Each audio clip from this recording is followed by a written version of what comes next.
My name is Dr. Emily Marquez. I am the Chief Academic Resident Physician for this academic year, and it is my pleasure to introduce today's ground round speaker.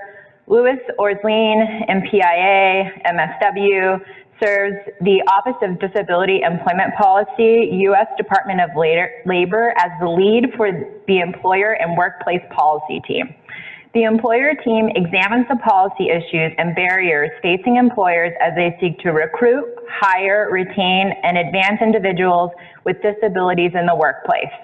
The team fulfills its mission by encouraging adoption and implementation of disability employment policies and practice that meet the needs of private and public employers and individuals with disabilities. Prior to joining ODEP, Lou served as a disability policy advisor supporting the Department of Defense Office of Diversity, Equity, and Inclusion. He has more than 20 years of experience developing and implementing disability-related public sector initiatives and 15 years of experience providing customized training to private industry, public agencies, and nonprofit organizations.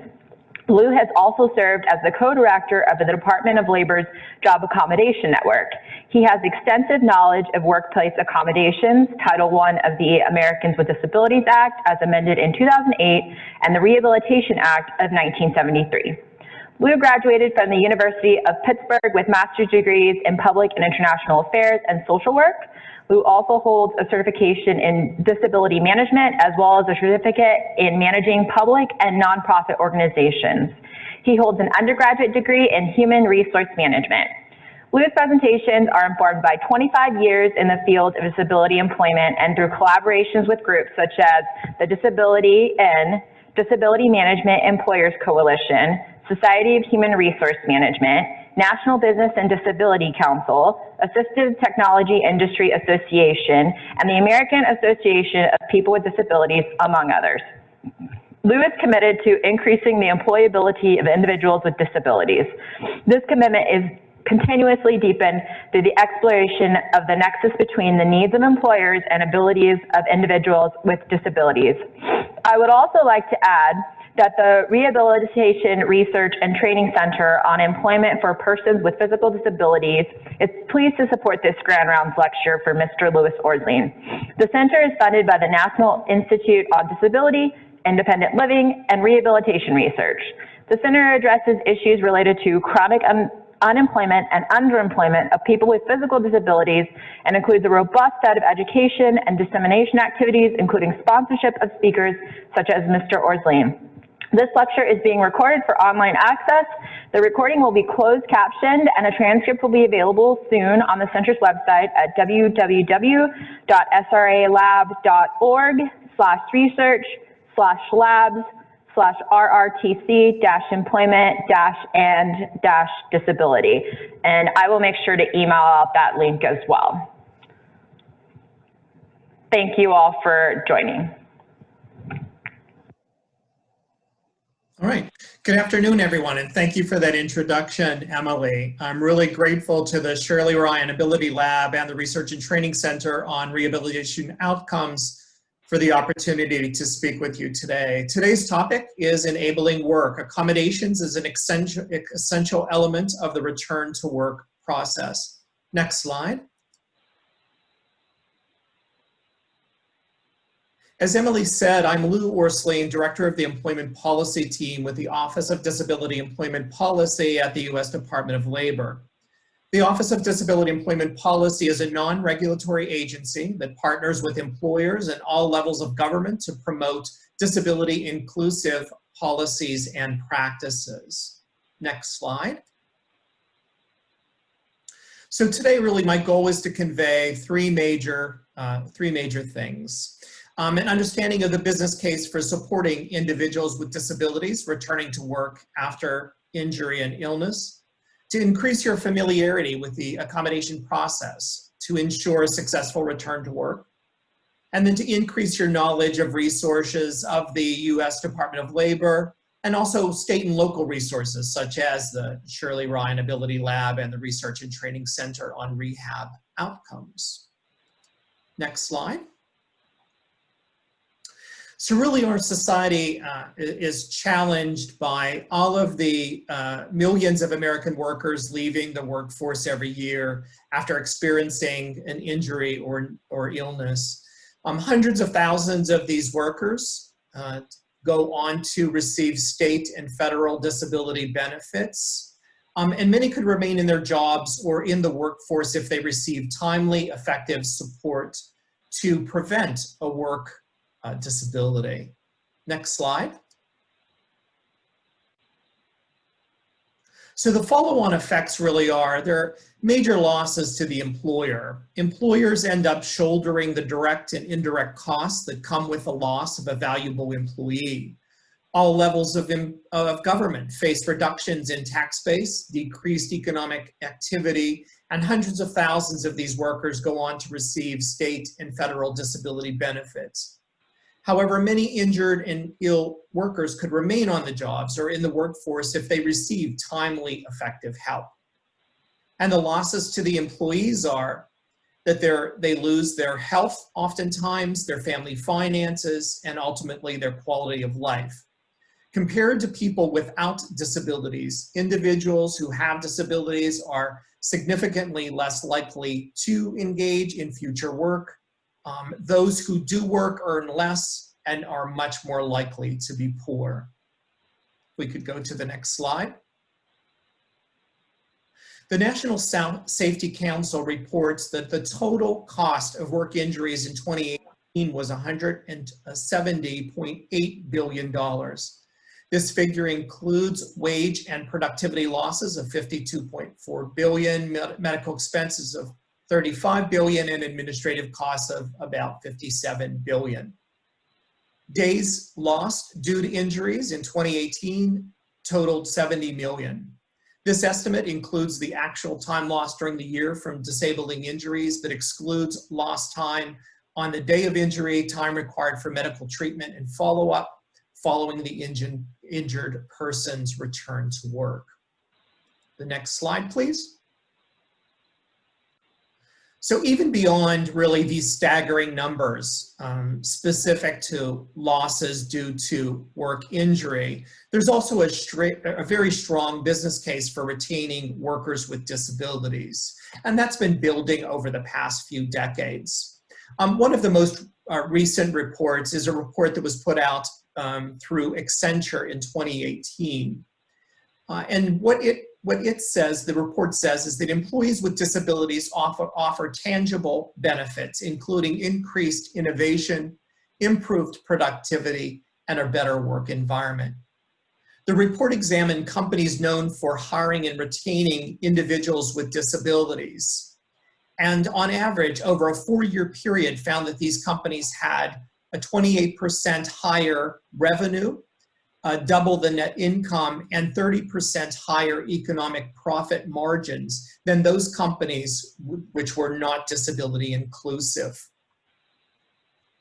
We could go to the next slide, please. So early stay at work and return to work strategies and programs really succeed in returning injured workers to productivity as soon as medically possible.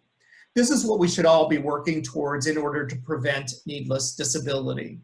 These strategies involve early action and coordination between ill and injured workers, employers, healthcare workers like yourself, and employment services professionals. While disability cash and health benefits are essential for protecting workers who have been incapacitated with long-term and permanent disabilities, they should really not be the default path if viable options for return or even partial return to work exist. By keeping workers engaged in gainful employment as tax-paying members of the community, fewer individuals will need to apply for disability benefits, and the workers, their families, and their employers will all benefit. Improving return to work and stay at work outcomes is a really win-win policy for all stakeholders. The next slide, please. So according to the American College of Occupational and Environmental Medicine, in writing Preventing Needless Work Disability by Helping People Stay Employed, there was a great quote in there, I think, that really captures it. And the fundamental reason for most medically related lost workdays and lost jobs is not medical necessity, but the non-medical decision-making involved and the poor functioning of a little known but fundamental practice, the stay-at-work, return-to-work process. So, and that's what I'm going to focus on today and talk a bit about, really, is about this non-medical decision-making that really bridges the, your really role and your contributions to the SAL and return-to-work process with those that are really working to get the person back to work, to return to work. If we could go to the next slide. And when I'm really speaking of the non-medical decision-making, we're really talking about the I'm sorry, I think I'm one slide ahead. Apologies for that. If you could go one more slide.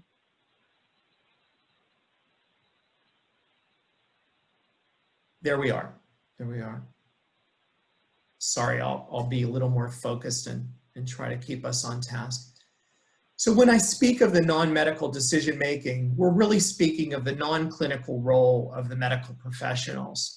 Paramount to this is the medical professionals positively framing the stay-at-work and return-to-work program from the very beginning.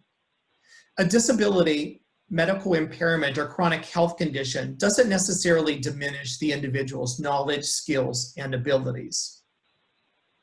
The impact of being out of work long-term includes 2 to 3 times risk of poor health with increased high blood pressure, heart disease, cancer, and a 2 to 3 times risk of mental health conditions such as depression. And there's also a 20% increase in death risk. So just because a person has a disabling condition and limitation does not mean that they need to become disabled in the sense of leaving the workforce. What we would ask you to do really is to support the individual's focus on what activities they can do and the goals that they want to achieve during recovery. Help in long recovery can really help people understand how they can become more employable in the future. And, you know, we always suggest that they use this time productively. This entire process of stay at work, return to work really is what I call disrupting disability. And we really need to help the individual with a disability or a chronic health condition or impairment and their family to disrupt disability. As I said, just because they have this medical condition really doesn't diminish the person's past experiences, their knowledge, and their skills. If we could go to the next slide, please.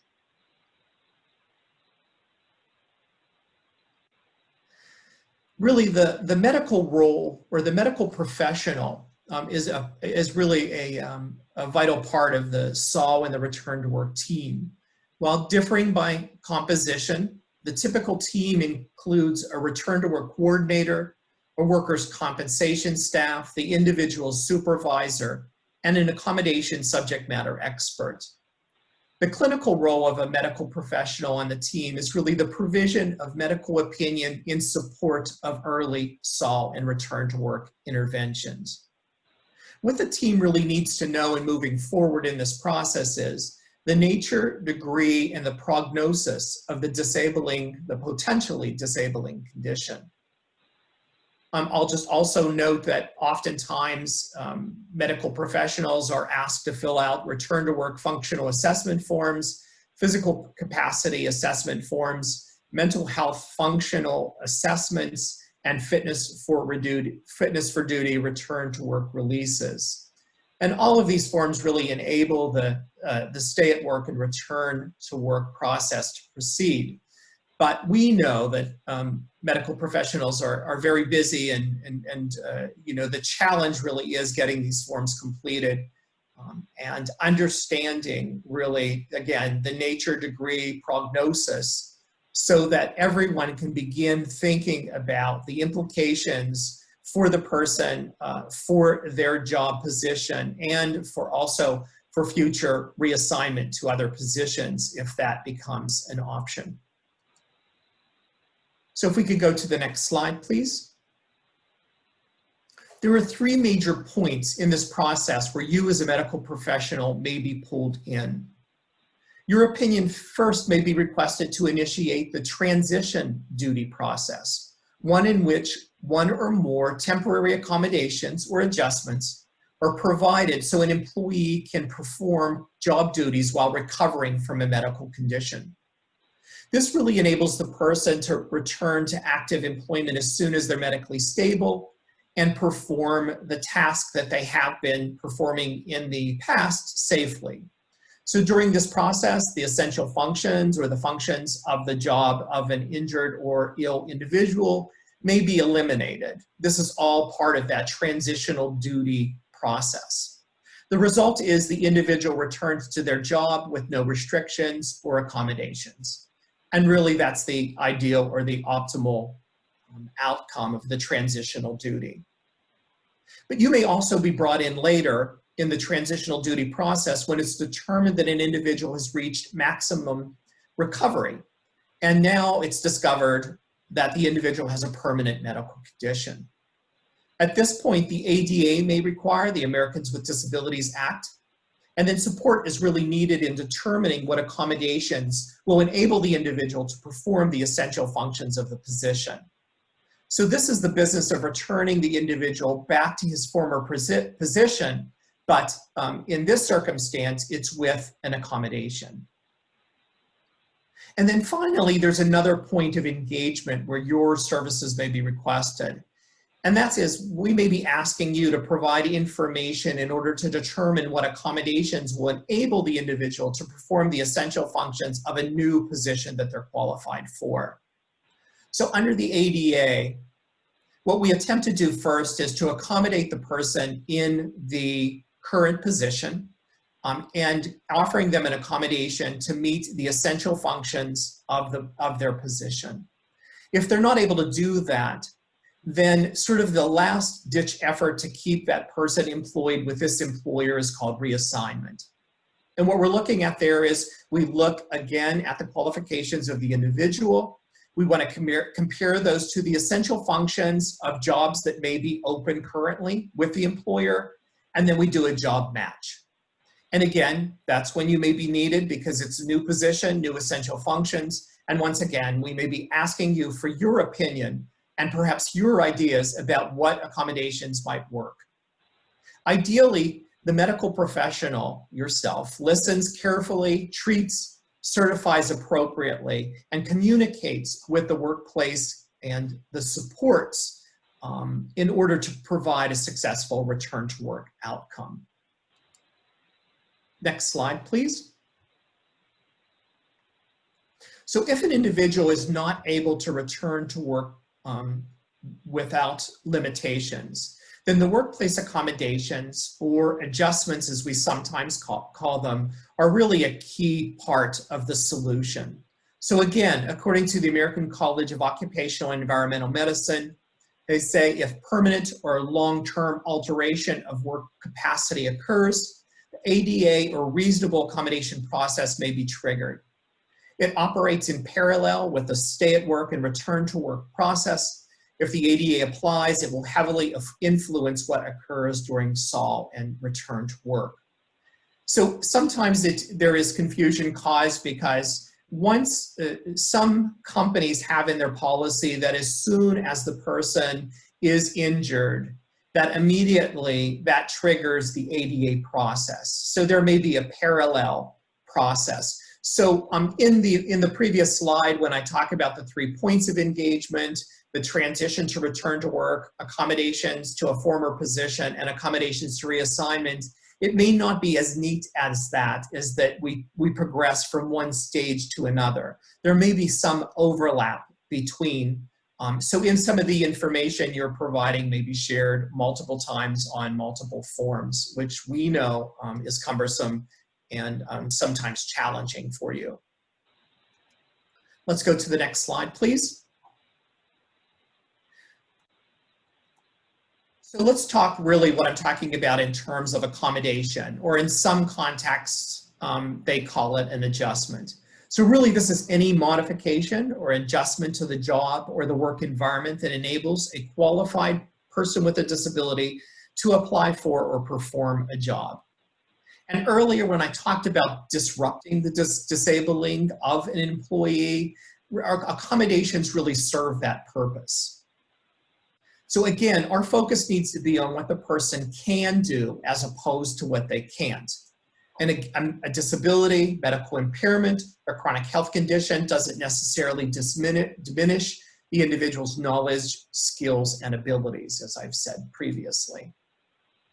So let's talk a little bit about the accommodation process. So what really is that process? It's simply a problem-solving process used, in this case, by stay-at-work and return-to-work professionals to keep the individual engaged in the workplace.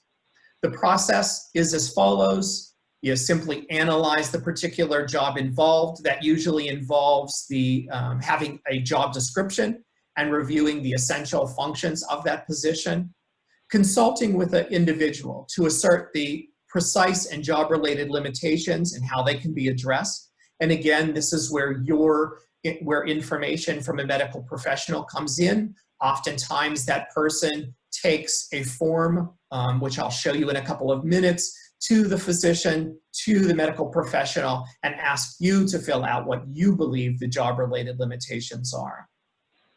Then oftentimes what we'll do is we'll work in consultation with the person and perhaps the job accommodation network, which I'll talk about later, and we identify the potential accommodations and really begin to assess their effectiveness. And accommodations, again, maybe come into play in looking if a person can do their current job, if they need to do a job with accommodations, or if they really need to be reassigned to another position. Next, what we'll do is we'll select and implement the most appropriate accommodation for the person as well as for the employer. If we could go to the next slide, please. So really, the medical professional's role in the accommodation includes determining limitations or how the disability affects the individual's capacity to learn or to perform the job's essential functions effectively. And just to let you know, so essential functions are employer determined, and these are duties that are regarded as crucial to the job that someone has or that someone desires to have. So you're also very helpful in really determining accommodations or adjustments that a person may need to perform these essential functions.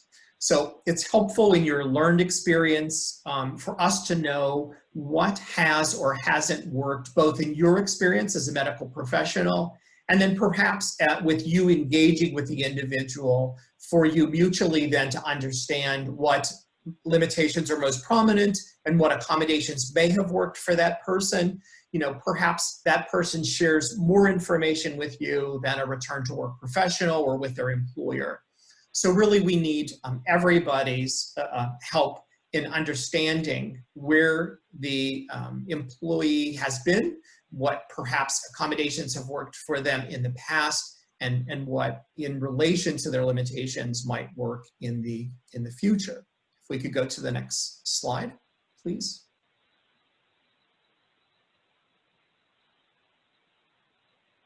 One more slide. All right, so what we would also ask you to do is to provide resources to the patient on stay at work and return to work. There is really a robust foundation for stay at work and return to work in the country. It's just a matter of that individual tapping into and the employer tapping into the resources. We have first the Job Accommodation Network. That is a free resource I will talk about a little bit later. Locally, you have the Shirley Ryan AbilityLab with vocational rehab services, assistive technology services, and then also the Illinois Department of Rehab Services. All of these are part of that safety net or that net of services for when someone is injured and attempting to return to work. If we could go to the next slide, please.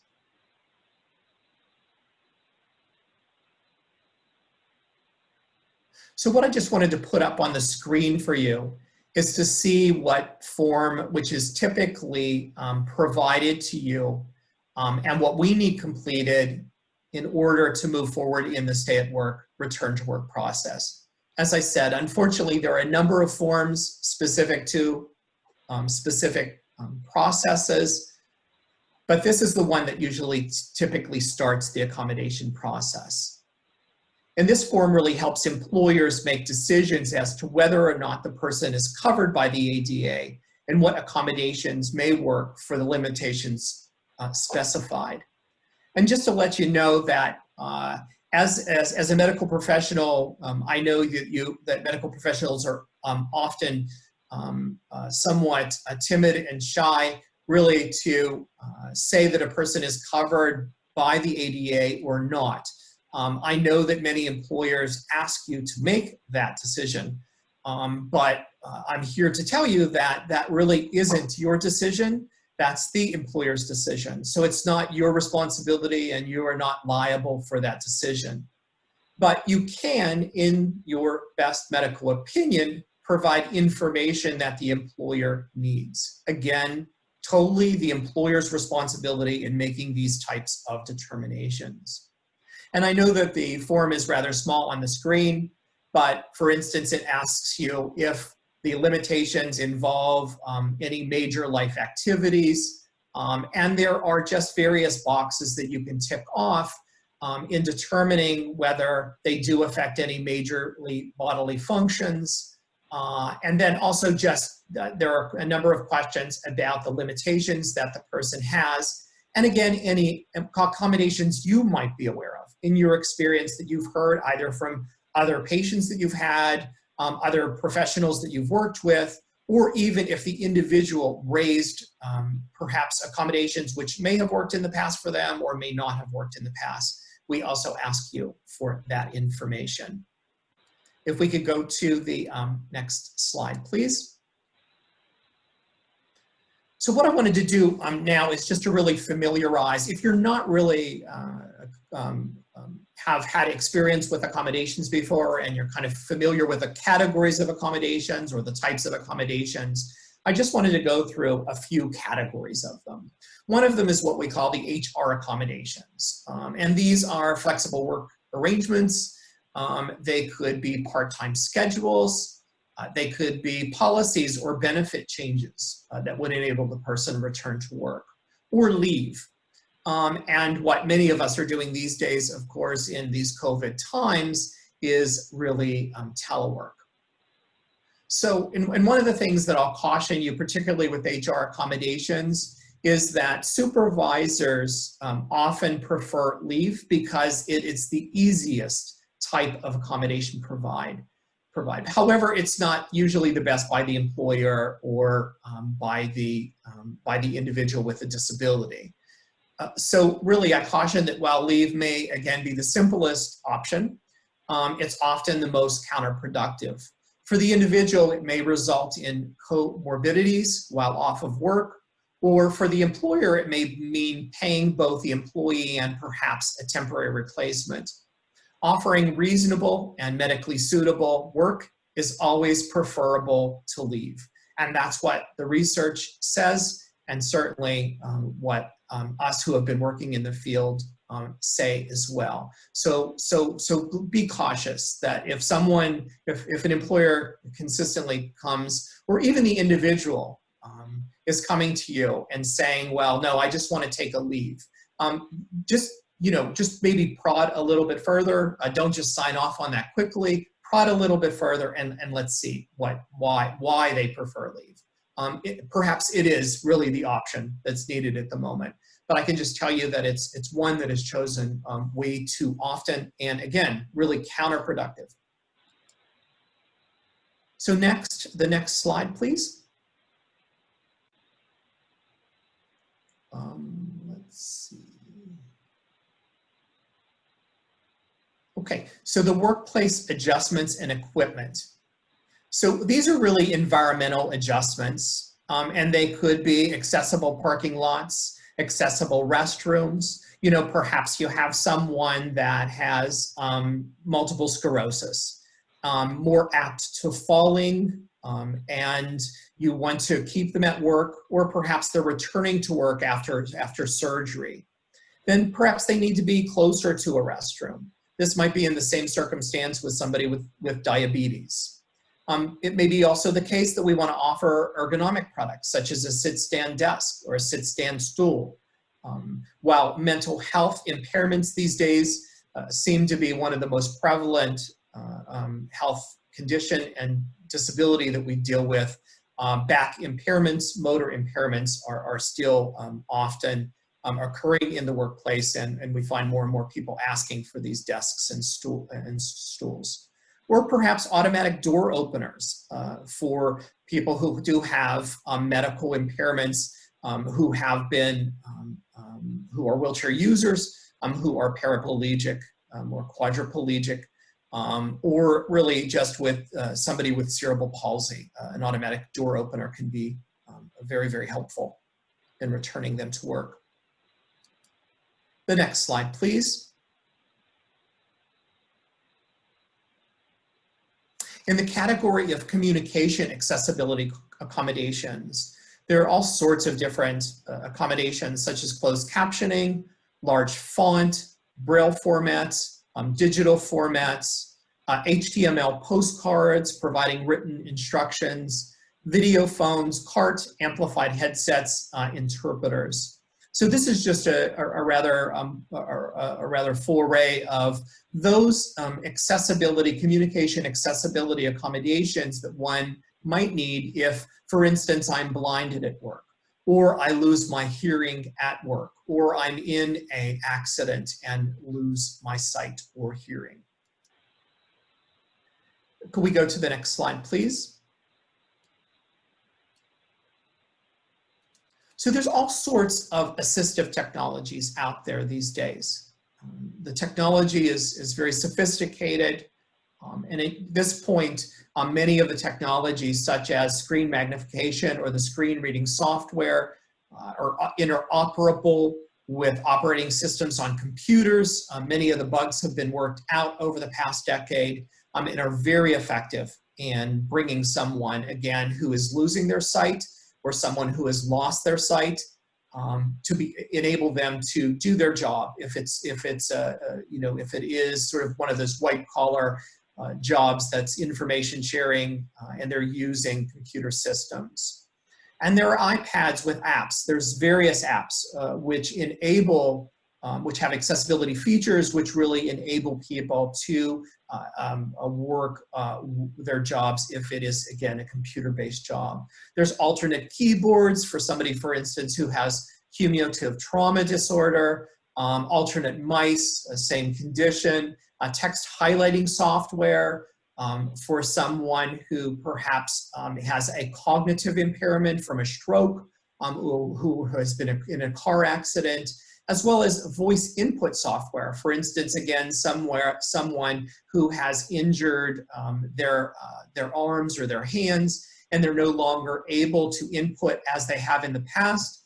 There's now voice input software. And again, over the last 20 years, this technology has really become increasingly effective and very quickly for the person to train.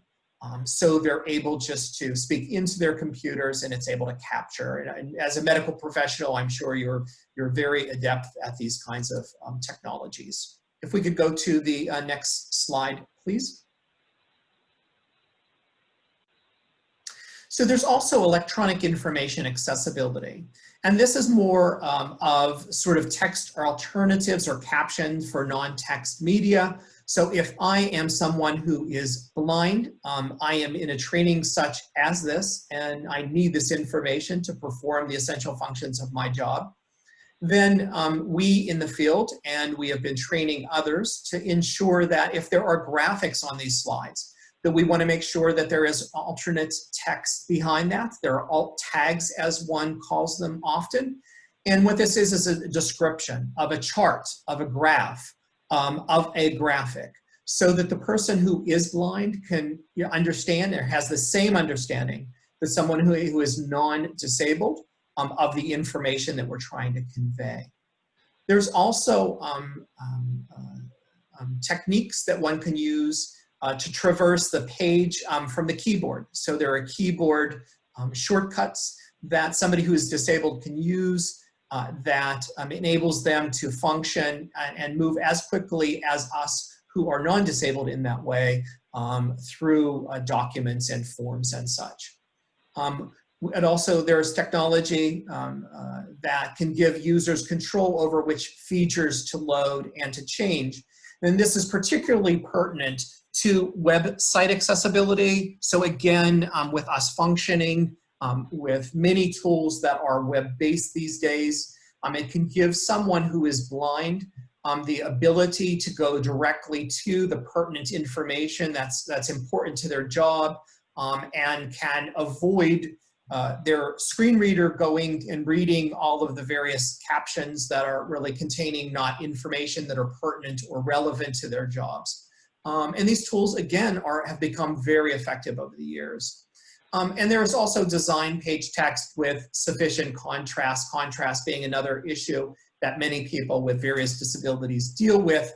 And there are tools these days built into Microsoft Windows, built into Apple products that one can set as a person with a disability, and then for now on, any information received through that software program or that hardware is set to what I need to see or hear, and it enables me, again, to do the essential functions of the job. If we can go to the next slide, please. So often we hear myths and we hear questions about accommodations. And there are a lot of misconceptions out there. There are a lot of misconceptions that accommodations really cost too much and are cost prohibitive, and I'm really not going to even recommend them. And as employers, I'm not going to embrace them. And also there's a lot of myths out there in terms of effectiveness. So the Job Accommodation Network, a free consulting service of the Department of Labor, annually goes back to all of their employer customers, and they really ask them what was the cost of accommodation. And this report is put out annually in September for October's National Disability Employment Awareness Month. And what the last research reveals is that most, 58% of accommodations cost nothing to make whatsoever. So when we're really talking about those accommodations that cost nothing, we're really talking about those HR accommodations. So we're talking about, giving a more flexible schedule. We're talking about enabling a person to use leave as needed to return to work over those next couple of months during rehabilitation. And of those that do occur, of those accommodations that do occur, the typical cost is only $500. If we could go to the next slide. Now, in terms of the impact of accommodations, the survey results consistently have shown the benefits employers receive for making workplace accommodations far outweigh the associated costs. So 85% of employers who are participating in the JAN survey have really, survey is called JAN for Accommodation Information. And they've really, 74% of those employers reported that accommodations are either very effective or extremely effective. Employers reporting providing accommodations that resulted in such benefits in retaining, and I'm sorry, I'm messing up a little here. Employers reported in this survey indirect benefits and direct benefits whenever they are surveyed. And some of the benefits really are retaining valuable employees, improving productivity and morale, reducing workplace accommodations and training costs, and improving company overall diversity. So if we could go to the next slide, please.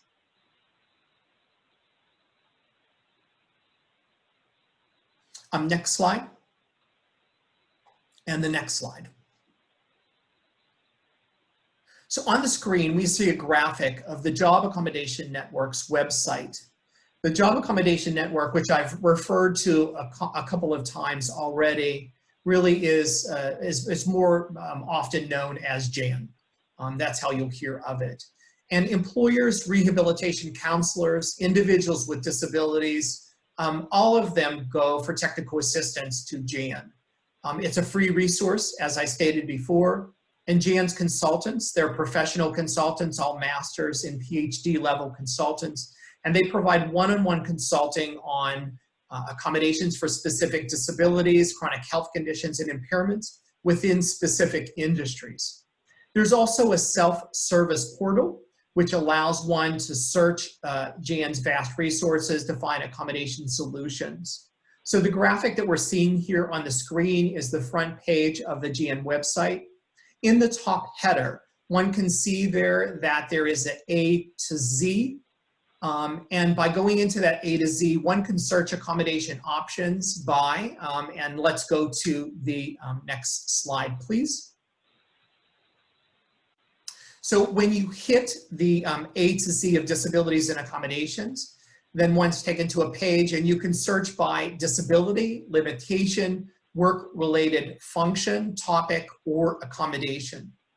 And what you basically receive is, for instance, in the graphic on the screen, we can see in the bottom right-hand corner of that graphic, Addison's disease. If you pop open Addison's disease, it will very specifically talk about the limitations that one has with that disease, and then very specifically provide accommodations in various industries to those limitations. If we can go to the next slide, please. I also wanted to make everyone aware that we are in the process of a number of demonstration projects regarding stay at work and return to work.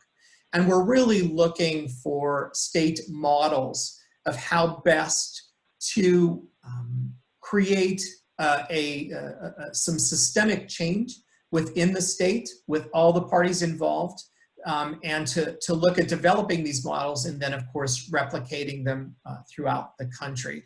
Now, the pandemic, of course, has waylaid much of the work of the projects, particularly since these projects really involve some very large medical institutions throughout the country.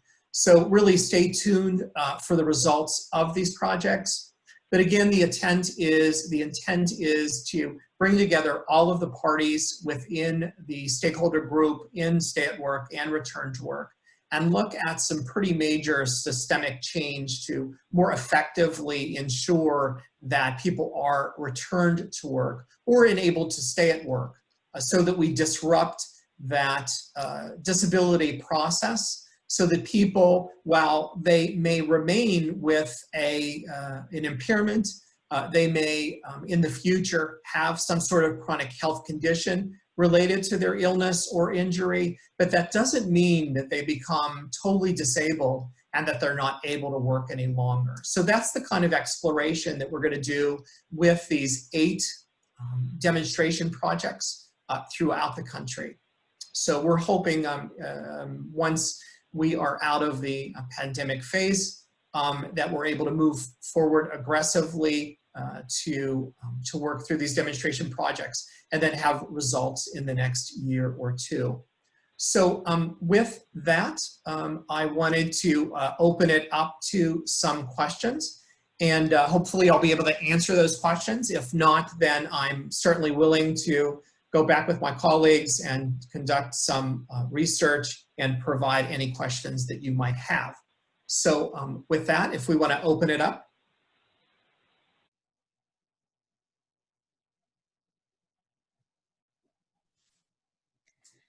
I have a question, actually.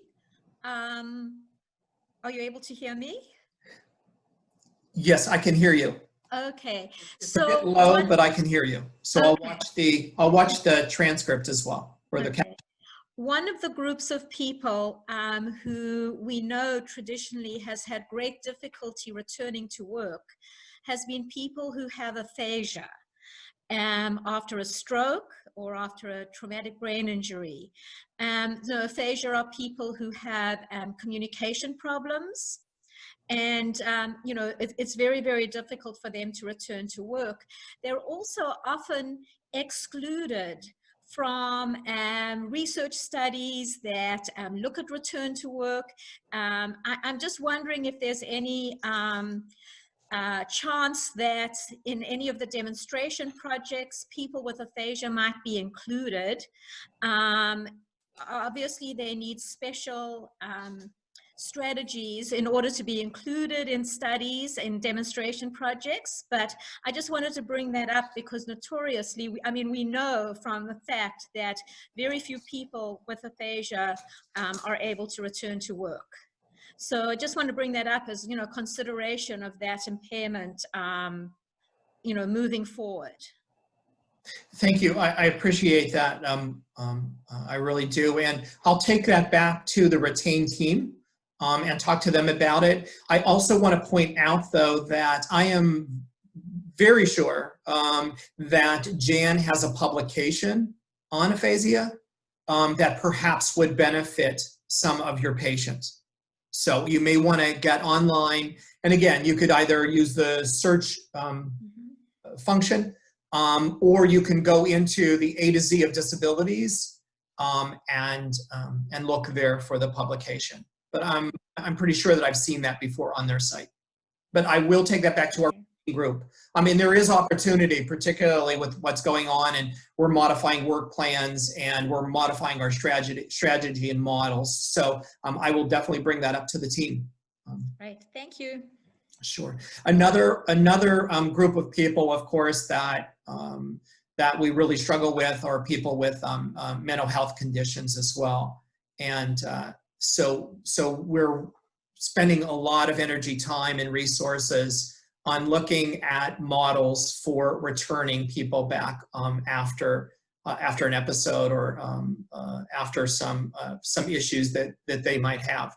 You know, certainly understanding the cyclical nature of mental health conditions, and also, you know, the stresses for these folks too during the pandemic, and keeping it work perhaps when they're isolated at home and not getting the feedback that they need in their positions because they're teleworking and such. So we're definitely looking into that as well. All right, thanks for the opportunity, and sorry for the slide glitches at certain points, and so sorry for that. A pleasure, and thank you very much again for this opportunity.